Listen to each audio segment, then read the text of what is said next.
Flight MH370 दुनिया की सबसे रहस्यमयी और दिल दहला देने वाली घटनाओं में से एक है। एक ऐसी घटना जिसमें यात्रियों से भरा जहाज अचानक गायब हो जाता है।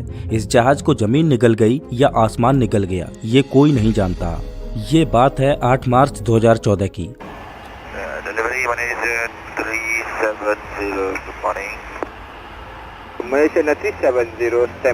मलेशियन एयरलाइन की एक फ्लाइट MH370 रात के 12:42 पर कोलालंपुर से उड़ान भरती है और अगले 5.5 घंटों में इस फ्लाइट को बीजिंग पहुंचना है। ये फ्लाइट इस रूट पर आमतौर पर चलती रहती थी। इस प्लेन में कुल 239 लोग सवार थे, जिनमें 227 यात्री थे और 12 क्रू मेंबर्स। इस फ्लाइट के कप्तान हैं जहरी अहमद शाह, जो कि एक अनुभवी पायलट हैं, जिनको 33 सालों का फ्लाइट उड़ाने का अनुभव है। और इस फ्लाइट के को पायलट हैं फारिक हामिद, जिन्हें फ्लाइट उड़ाने का 7 सालों का अनुभव है। रात के 1:08 पर ये फ्लाइट मलेशियन कोस्ट लाइन को पार करते हुए साउथ चाइना सी के ऊपर पहुंच जाती है। ये फ्लाइट जमीन से 35,000 फीट की ऊंचाई पर पहुंच जाती है। ये फ्लाइट अभी भी कोलालंपुर के ATC के संपर्क में है। सब कुछ नॉर्मल चल रहा है और रात के 1:19 पर यह फ्लाइट वियतनाम के एयर स्पेस में प्रवेश करती है और ये फ्लाइट वियतनाम के हो ची मिन ATC के संपर्क में आ जाती है।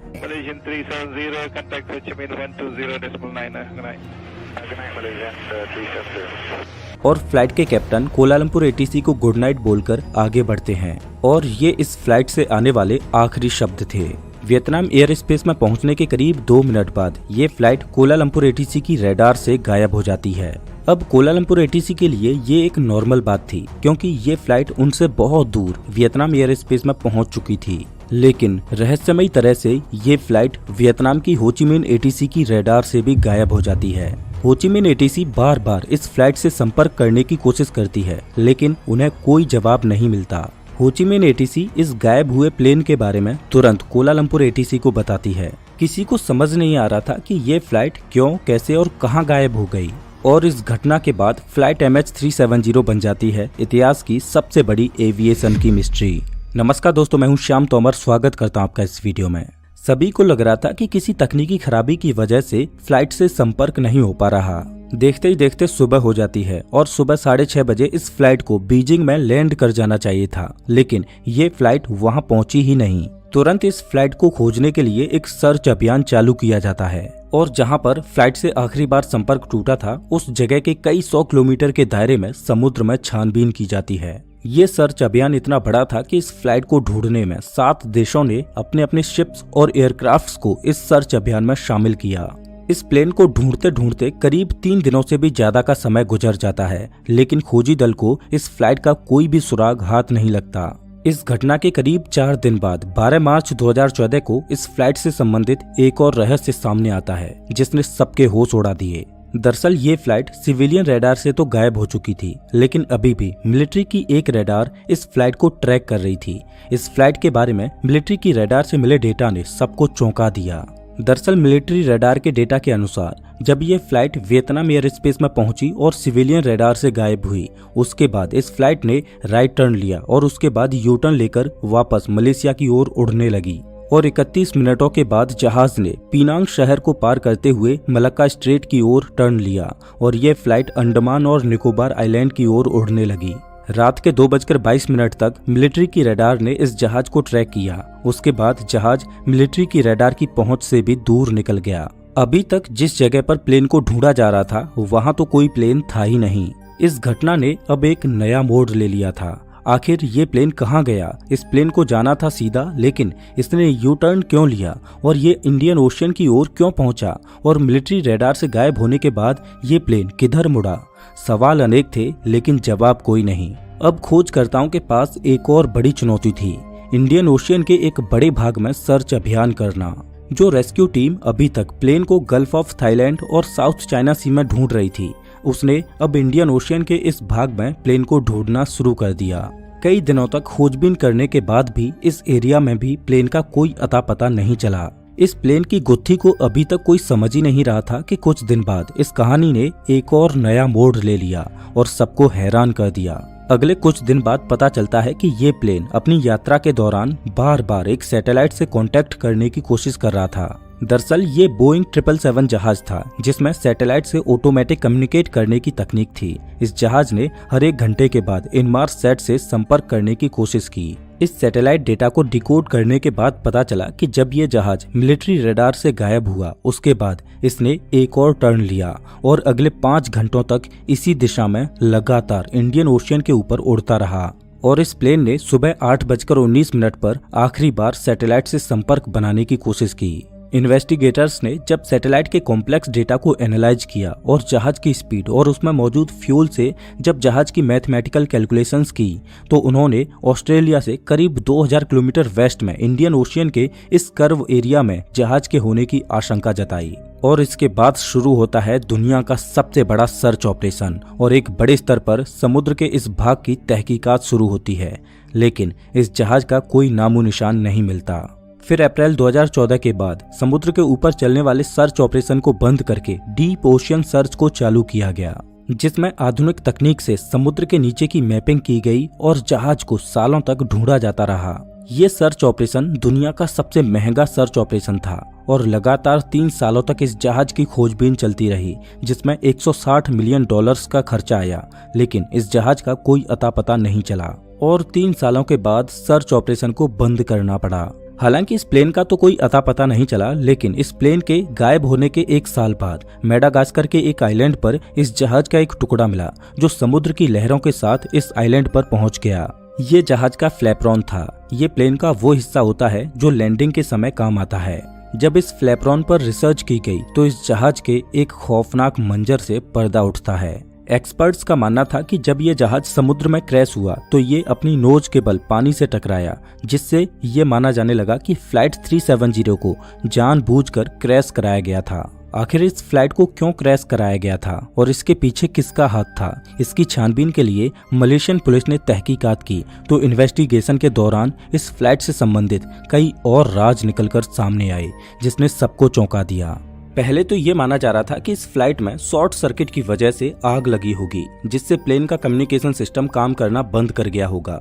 इस वजह से जहाज के कप्तान ने प्लेन को यू टर्न लेकर वापस मलेशिया में इमरजेंसी लैंड कराने की सोची होगी। लेकिन यहाँ पर सवाल ये आता है कि फिर प्लेन मलेशिया में लैंड क्यों नहीं हुआ? तो इसके जवाब में ये माना जाने लगा कि हो सकता है कि किसी टेक्निकल फॉल्ट की वजह से पायलट के कैबिन के प्रेशर में बदलाव हुआ होगा, जिससे कैबिन के अंदर ऑक्सीजन की कमी हो गई होगी और दोनों पायलट बेहोश हो गए होंगे, जिसके बाद फ्लाइट ऑटो पायलट मोड पर चली गई होगी, जिस वजह से वो मलेशिया में लैंड नहीं कर पाए। लेकिन इसके काउंटर में एक्सपर्ट्स का मानना है कि जब जहाज ने पिनांग को पार किया उसके बाद फ्लाइट ने एक शार्प टर्न लिया। एक्सपर्ट्स की माने तो कोई भी जहाज ऑटो पायलट पर इतना शार्प टर्न नहीं ले सकता। तो इसका मतलब ये है कि पायलट ने जानबूझकर फ्लाइट को टर्न कराया और फ्लाइट में कोई भी तकनीकी खराबी नहीं आई थी। शायद हाँ, ऐसा माना जाने लगा कि शायद फ्लाइट MH370 को किसी ने हाईजैक कर लिया होगा और हाईजैकर्स फ्लाइट को अपने कंट्रोल में रखना चाहते थे। इसके लिए पैसेंजर्स के बैकग्राउंड को चेक किया गया तो पता चला कि फ्लाइट में 2 लोग ऐसे थे जो फेक पासपोर्ट के साथ ट्रेवल कर रहे थे, जिससे ये माना जाने लगा कि हो सकता है कि इन्होंने फ्लाइट को हाईजैक किया हो। लेकिन जब इन दोनों पैसेंजर्स के बैकग्राउंड को चेक किया गया तो पता चला कि इनका किसी भी आतंकवाद संगठन से कोई संबंध नहीं है। दरअसल ये दोनों चोरी के पासपोर्ट से यूरोप जाकर वहां सेटल होना चाह रहे थे और वैसे भी इस फ्लाइट को हाईजैक करके आतंक फैलाना एक मकसद था, तो फिर आतंकवादी इस फ्लाइट को समुद्र में क्रैश करवाने की बजाय किसी शहर पर भी क्रैश करवा सकते थे और उन्होंने सरकार से अपनी कोई डिमांड भी नहीं रखी थी। इस वजह से इस हाईजैकिंग वाली थ्योरी को भी नकार दिया गया। तो फिर फ्लाइट MH370 के पीछे किसकी साजिश थी? इसके लिए मलेशियन पुलिस ने दोनों पायलट्स के बारे में तहकीकात की तो फ्लाइट के कैप्टन जहरी अहमद शाह के घर पर एक फ्लाइट सिमुलेटर मिला। दरअसल फ्लाइट सिमुलेटर एक ऐसी मशीन होती है जिसकी मदद से पायलट्स एक रियल प्लेन को उड़ाने का अनुभव करते हैं। किसी पायलट के घर पर फ्लाइट सिमुलेटर मिलना कोई बड़ी बात नहीं है, लेकिन बड़ी बात ये थी कि उस फ्लाइट सिमुलेटर में जो पाथ ड्रॉ किया गया था और उसमें जो कोऑर्डिनेट्स डाले गए थे वो इत्तेफाक से फ्लाइट MH370 के रूट से लगभग मेल खा रहे थे। ऐसा लग रहा था कि जिस रूट से MH370 फ्लाइट गुजरी थी उस रूट पर फ्लाइट उड़ाने की प्रैक्टिस कैप्टन जहारी अहमद शाह अपने फ्लाइट सिमुलेटर में कर रहे थे। इस वाकया ने जहाज के कप्तान को सीधा कटघरे में खड़ा कर दिया। अब सवाल ये आता है कि क्या वास्तव में जहाज का कप्तान ही वो शख्स था जिसने फ्लाइट MH370 को गायब करने का षड्यंत्र रचा था? तो इसके लिए इस पूरी घटना को एक बार फिर से गौर से देखना होगा कि कैसे इस फ्लाइट को गायब किया गया होगा। दरअसल कुछ ऐसा हुआ होगा कि प्लेन के टेक ऑफ करने के 42 मिनट्स बाद जब प्लेन वियतनाम एयर स्पेस में प्रवेश किया होगा तब मलेशियन ATC ने प्लेन को वियतनाम ATC को हैंडओवर कर दिया। लेकिन वियतनाम ATC बार बार कोशिश करने के बाद भी प्लेन के साथ संपर्क नहीं बना पाती। ऐसा तभी हो सकता है जब प्लेन का ट्रांसपॉन्डर या तो खराब हो गया हो या उसको जानबूझकर बंद कर दिया हो। दरअसल ट्रांसपॉन्डर एक ऐसी डिवाइस होती है जिसके द्वारा प्लेन ग्राउंड पर मौजूद ATC से संपर्क बना पाता है और अपनी एक्चुअल लोकेशन के बारे में ATC को बताता रहता है। चलो ट्रांसपॉन्डर बंद हुआ ये अलग बात थी, लेकिन MH370 एक आधुनिक जहाज था जिसमें ATC से संपर्क बनाने के लिए 4 से भी ज्यादा तरीके थे और सारे कम्युनिकेशन डिवाइसेज एक साथ खराब हो जाएं, ऐसा एविएशन के इतिहास में कभी नहीं हुआ। मतलब साफ था कि सभी कम्युनिकेशन डिवाइसेज को जानबूझकर बंद किया गया था। अगर प्लेन में कोई तकनीकी खराबी होती तो प्लेन यू टर्न लेने के बाद लैंड क्यों नहीं किया? पायलट ने प्लेन को थाईलैंड और मलेशिया के बॉर्डर से गुजारा, जो कि एक इत्तेफाक नहीं था, जिससे थाईलैंड की ATC को ये लगे कि प्लेन मलेशियन ATC के संपर्क में है और मलेशियन ATC को ये लगे कि प्लेन थाईलैंड ATC के संपर्क में है। इस रूट से जाने का मतलब साफ था कि पायलट नहीं चाहता था कि प्लेन की लोकेशन को कोई ट्रैक कर पाए। प्लेन छुपते छुपाते मलाका स्ट्रेट में पहुंचकर एक और टर्न लेता है, जो ये दर्शाता है कि इतनी एक्यूरेसी से प्लेन को केवल एक अनुभवी पायलट ही उड़ा सकता है, वो भी बिना ATC की सहायता लिए। अब आपके मन में एक सवाल आ सकता है कि प्लेन में 2 पायलट थे, तो क्या दूसरे पायलट ने जहाज के कप्तान को ऐसा करने के लिए रोका नहीं होगा? तो इसका जवाब ये है कि जब प्लेन टेक ऑफ करता है तो दोनों पायलट प्लेन के हाई एल्टीट्यूड तक पहुंचने में बिजी रहते हैं। उसके बाद प्लेन क्रूज मोड में पहुंच जाता है। उसके बाद पायलट को कुछ खाली वक्त मिल जाता है। इस खाली वक्त में को पायलट कॉकपिट के बाहर चाय या कॉफी पीने के लिए गया होगा। इतने में कैप्टन ने कॉकपिट के डोर को बंद कर दिया होगा और कॉकपिट का डोर इतना सिक्योर होता है कि उसे केवल अंदर से ही खोला जा सकता है। कॉकपिट में प्लेन के अंदर ऑक्सीजन को कम या ज्यादा करने का ऑप्शन होता है। अगर कैप्टन ने प्लेन के अंदर ऑक्सीजन के फ्लो को कम कर दिया होगा तो इससे यात्रियों का दम घुटने लगा होगा, जिससे वो अपनी कॉन्शियसनेस खोने लगे होंगे। पायलट प्लेन को छुपते छुपाते समुद्र के वीरान हिस्से में ले गया, जहां पर वो प्लेन को क्रैश करा सकता था। हालांकि प्लेन को पानी में लैंड कराया जा सकता है और ऐसा इतिहास में कई बार किया जा सका है, लेकिन इसके लिए प्लेन को हॉरिजॉन्टली लैंड कराना होगा। लेकिन MH370 को वर्टिकली नोज के बल पानी में क्रैश कराया गया था, जो पायलट को इस घटना में शक के दायरे में खड़ा कर देता है। हालांकि ये महज एक थ्योरी है कि प्लेन को जहाज के कप्तान ने ही क्रैश कराया होगा, क्योंकि इस प्लेन के साथ होने वाले इंसिडेंट्स कैप्टन जहारी अहमद शाह की ओर ही इशारा करते हैं। लेकिन सच क्या है, ये अभी भी एक रहस्य है। हालांकि कुछ लोग ये मानते हैं कि जहारी अहमद शाह कुछ दिनों से अपने घरेलू मतभेदों की वजह से डिप्रेशन में चल रहे थे। इस वजह से उन्होंने सुसाइड करने के लिए पूरे प्लेन को ही क्रैश करवा दिया।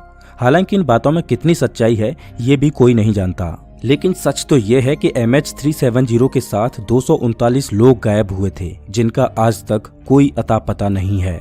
MH370 की तरह ही एंडीज की पर्वतमालाओं में एक रूह कपा देने वाली घटना घटी, जिसमें यात्रियों से भरा जहाज पहाड़ की एक वीरान चोटी पर क्रैश होता है। -30 डिग्री सेल्सियस की ठंड में जिंदा बचे लोगों के पास अपने आप को जिंदा रखने के लिए सिर्फ एक ही चारा था, अपने यार दोस्त और परिवारजनों की मुर्दा बॉडीज को खाना। सच में फ्लाइट 571 की कहानी रूह कपा देती है। फ्लाइट 571 की कहानी को आप स्क्रीन पर दिख रही इस वीडियो में देख सकते हो। मैं आपको वहीं मिलता हूँ।